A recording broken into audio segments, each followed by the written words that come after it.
The Americana theme. Well, 7 tracks on the show are all from the last month, so it's not all old music. You're with Julian on the Brown Note and a review of the movie Scarface, which would seem an odd one, but I'm trying to catch up on some of the older films that I've seen recently and sort of thought I really want to review that because I've got something to say about them. But there's been quite a steady stream of sometimes lesser new movies coming out, so I didn't do it. I think one of the primary reasons I'm reviewing it is I grew up with Scarface, and even I think on the DVD that would have come out in the 90s, I grew up watching it on a terrible VHS transfer, and having seen it on TV recently, seeing it in full widescreen in high definition with the beautiful colours and the really stunning cinematography on it, I kind of had a new appreciation for it. Now, this is a story that begins with one of the most interesting orbiters of the whole sort of Spielberg, Scorsese hegemony of American cinema that grew up through the 70s. I've spoken at length about William Friedkin and my appreciation for his work, and also Francis Ford Coppola and George Lucas. Brian de Palma deserves his seat at the table. He, I guess like Paul Verhoeven, is one of the most interesting directors in that he often makes very sensationalist, extreme, over-the-top, overblown films, often very controversial ones, that are teetering on the brink of genius or falling over. He's from Newark, New Jersey, and I guess the first film that he was really came to prominence with was Carrie, which was, I think, the first Stephen King book and certainly the first Stephen King movie. That came out in 76, and he went up and down. The Fury is a film I haven't seen for years. I remember the exploding body in it, which was, I think it was telekinesis powers and stuff like that. But Dressed to Kill and Blowout at the start of the 80s got a lot more critical acclaim. But it was 1983's Scarface that sort of became indelibly linked to his sensationalist, overblown, very controversial style. And since then, he's had some really interesting films. I don't like The Untouchables. It certainly gets a lot of acclaim. Casualties of War is a very interesting film about the Vietnam War, featuring Sean Penn in a very early role about American GIs that end up raping a Vietnamese woman and Michael J. Fox fighting against him. It's a really interesting film. Carlito's Way, I've got a lot more respect for. It's a beautiful, elegiac gangster film with, again, Al Pacino. And then it's kind of weird sort of run. Mission Impossible was very successful on release, but very not in his style. Snake Eyes was a worthy Nicolas Cage outing. And since then, it's just been films that haven't really existed in the Hollywood bubble and get $20,000 at the box office. But we're here to talk about Scarface, and the other element of the main three, or one of the other two, is our Oliver Stone, who wrote the screenplay. And Oliver Stone was just coming to his fore. He had, I think, made the Oscar-winning screenplay to Midnight Express in 78. And since then, he'd done Conan the Barbarian, which is kind of fitting. But Scarface was just before he would stop just making screenplays. And then, I think, was the most important film director of the 1980s. All his films are flawed. He's not a genius director, but he hit the zeitgeist more than any other man in the 80s. Salvador, a look at the Reagan era meddling in Central America, was way ahead of the curve. Platoon it was the birthplace of that whole retrospective on Vietnam that dominated the mid-80s. Talk Radio, a massively underseen film, kind of tapped into Trump America decades before it happened. This kind of very aggressive, vicious, racist part of America he was tapping into with his look at talk radio, kind of preceded the whole Fox News era. Born on the 4th of July, another one that sort of solidified Tom Cruise's run throughout the 10 years of trying to get an Oscar, which never worked. The Doors was one of the most successful music biopics ever, and I think his best film, JFK, really, again, conspiracy theory heaven. He was so far ahead of the curve. And Natural Born Killers was one of the most controversial films ever made. I don't think it's a good one, but it is still a very nasty one. So these two guys who are both have the potential to tip over into absolute horrible films of just way too much excess and violence and sleaze and pretension, were both operating at their absolute peaks when it came to Scarface. And they were joined by a guy that was also operating at his peak, Al Pacino. And it was a really interesting take on the American dream. And it was based around the Cuban refugee crisis of the allegedly Fidel Castro just emptied all of his jails of all of the worst criminals. And tens of thousands of people fled Cuba to find a new life in Florida mainly. And in amongst those was tens of thousands of people that had been in jail for the most heinous crimes. And this coincided with the whole sort of Pablo Escobar era, where cocaine came flooding into Miami, which was just a country cowpoke town at the end of the 70s, and built the whole thing into this multi-billion-dollar enterprise awash with automatic gunfire. And it all became very notorious. I mean, Miami Vice was after Scarface, and they both sort of put this view of Florida on the map that was very different to what anyone had known before. And given that it was an extremely negative portrayal, it shows how the human mind works, because it made it so alluring. Everyone wanted to go to Miami, even though it had this terrible reputation. So Scarface is a remake of, I think, a 1932 film, which again was a similar basic story. And the basic story is, and it's interesting, I was thinking about how many gangster films, how many classic gangster films are all based around immigrants coming to America. I mean, the Don Corleone. In the second Godfather film, we actually get his physical journey through Ellis Island. Even the likes of Goodfellas, we're talking about immigrant communities, Jewish communities, Italian communities, Irish communities. And the American dream, a bastardized version of the American dream, a highly corrupted one, but still a version of it. And Tony Montana has become one of the most iconic characters in movie history. And I think Al Pacino's performance is very underappreciated. Like much of Scarface, it gets painted as a cartoon character. But you watch Al Pacino at the start of this film, when he's this ambitious guy, and quite a relatable one, even though he's obviously an arch criminal, but an ordinary guy who wants to make it big in America. And the guy who's at the end, who has been destroyed by absolute power, corrupting him absolutely, and who, importantly, is very bored. He sees the hypocrisy of the American dream. Say hello to the bad guy, he says in the restaurant scene at the near the end. He's bored of their hypocrisy, and he probably wants to die. He's just done it all and it hasn't meant anything. And I think it's one of Pacino's best performances. So we start the whole affair with Al Pacino being somebody that was probably in jail as an assassin, either for Castro or more likely for opponents to Castro. And he arrives in Miami with his best friend, who's another... This is another reason why this film's so good. All of the side characters are excellent. Stephen Bauer as Manny Ray, his best friend. They end up in an internment camp in Florida, and a local criminal with Cuban connections ends up saying to them, you know, if you kill this guy who was one of Castro's enforcers responsible for torture and murder, we'll bring you into the fold. And they do it, and they then become part of the criminal organization of Robert Loggia as Frank Lopez, who's a medium to big time cocaine importer. And as soon as Al Pacino's Tony Montana gets there, he has ideas above his station pretty much straight away. And that mainly includes designs on Michelle Pfeiffer as Elvira, who's Frank's wife. And he pretty much goes for her from the start. And what happens then is we follow Al Pacino's rise through the ranks, eventually consuming his employer and becoming one of the biggest drug barons in America.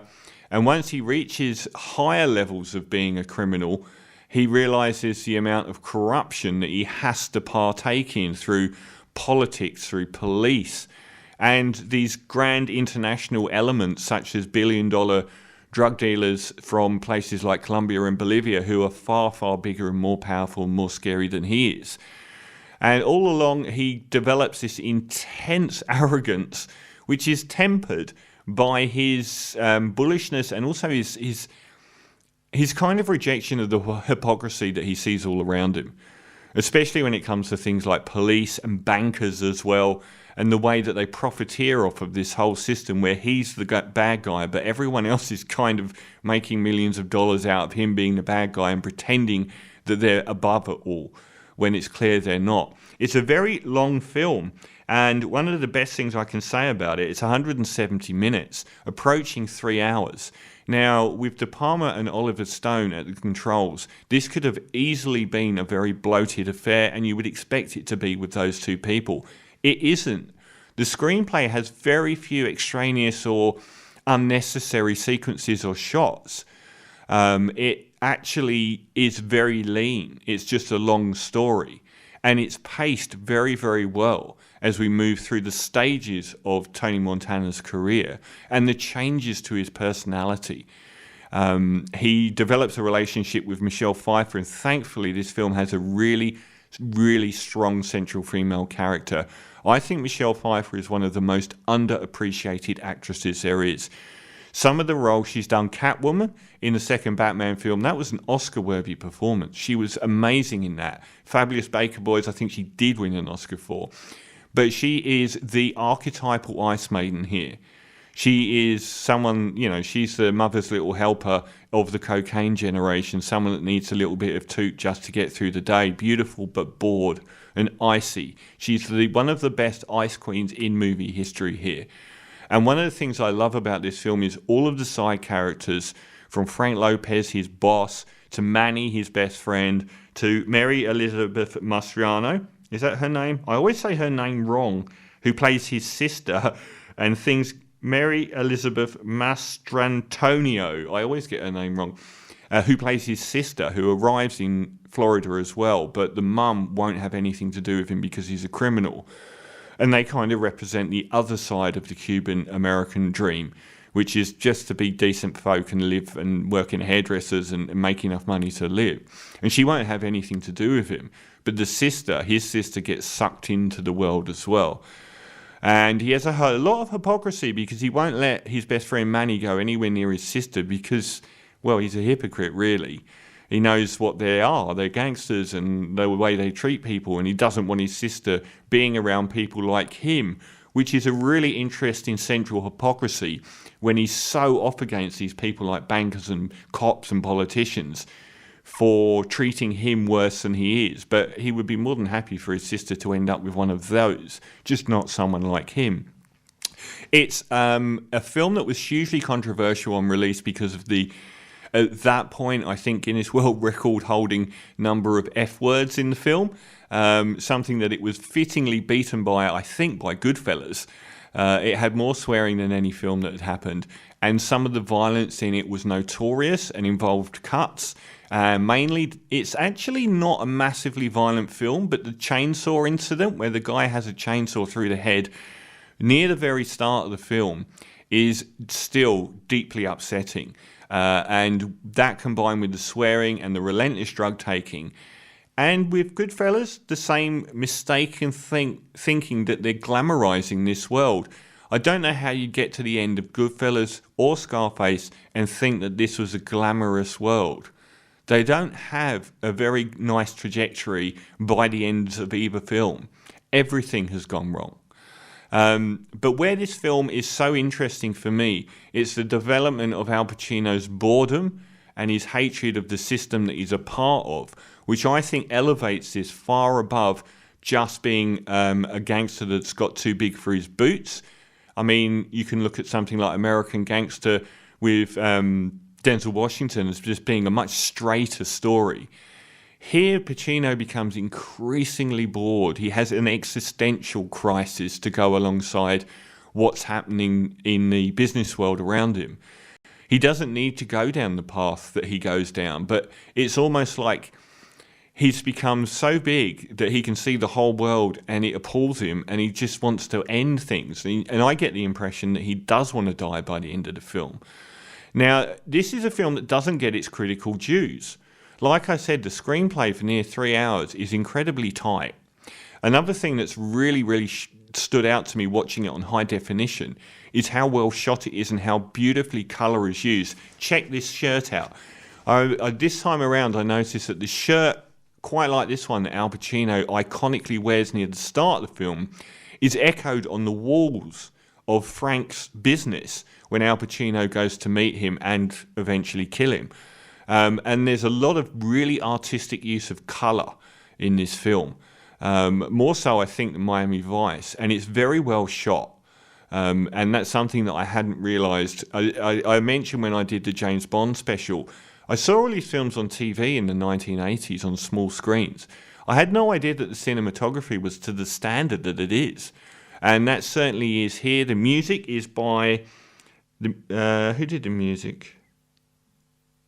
Giorgio Moroder, an icon of electronic music and who was very big on music scores around this sort of Electric Dreams era. And he provides a suitably gaudy yet very atmospheric musical backdrop.